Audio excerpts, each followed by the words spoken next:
This is Alienation by Ines Estrada. She also goes on social media by Enichi. She's an independent cartoonist that lives and creates out of Mexico. And this book was published in 2017, I believe, or 2018. It was originally from zines, from a 6-issue zine that came out from 2016, 2017. So the publication by Fantagraphics might be a little bit later. And the story is set maybe 2057, 2060 or so. And it shows a world, and this couple is the main characters, and she is the protagonist. And it shows a world where, see, they're out together, they're at this nice, gathering outside, they're watching a sunset, this and that. And then you realize it's all VR. And they actually have like Google glands inserted into them, so to make it the VR easier to access. The food is just delivered to them. They don't go grocery shopping. What you'll find is that this is a world in the future where there's the ravages of climate change have become apparent. The world is warmer. There's power outages. They're not really going out shopping. They're just having everything brought in. They live in this very sparse apartment with barely any kind of furniture. And there's a lot of what is real and what isn't. His job is that he works on an oil platform, one of the last few oil platforms in the world, and he's working in the Arctic, but it's not as cold in the Arctic as it used to be. Her job is she's a cam girl. And it's interesting because when you first read this book, you're trying to think, okay, trying to get into the story.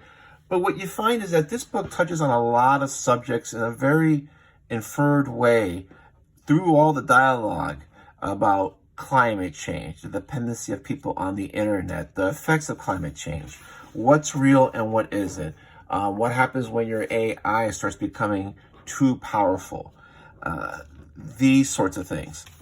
So again, when they're here, they want to see a concert, they see a concert, but it's all augmented reality. So again, there's a lot of these questions that come up, but one of the subplots that happens, like for instance, this is like he's working for Shell. This is the oil platform, and this is in the Arctic somewhere, and you can see there's hardly any ice. So one of the subplots that comes along about halfway through the book is that she finds out she's pregnant. And what you end up finding out is that it wasn't her boyfriend that impregnated her. It's the AI that impregnated her, the AI that runs everything. And again, there's more of these issues as far as what's real, what isn't, how you deal with this kind of world. And it's pretty interesting. There is some nudity, no sex, but there is nudity. And when you get to the payoff at the end, she does give birth. And you do find out it is the AI. I'm not going to spoil, I'm going to spoil the ending because there's a certain punch at the end when you see everything that's been here. You're like, you kind of realize that you think you've just been reading a story, but you realize that you've been actually like behind the screen seeing their intimate lives. But that isn't shown until like the end.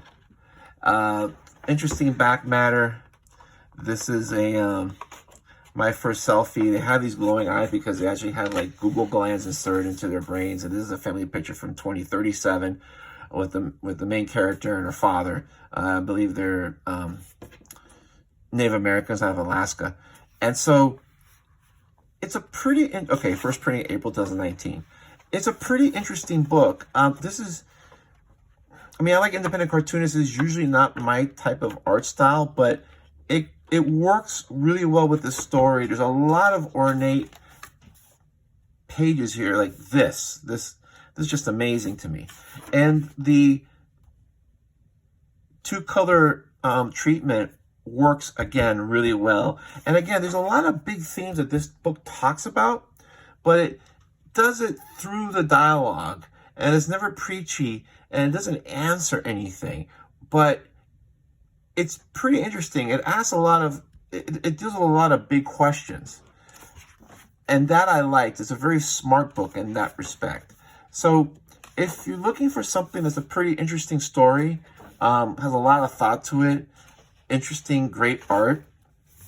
You might want to pick this up. I actually read this at the library, so I didn't buy it. But when I had the opportunity, I bought it because I wanted to have it in my collection. I thought it was that good of a book. And I know in the future I will reread this book. Again, name is Ines Estrada. She's out of Mexico. I will put her links to her Instagram so you can follow that. But I would, if you see this, check it out. Flip through it and see. But I like it. I think it's a pretty good book. It's one of the books that I read in 2020 that stood out to me. Anyway, thanks.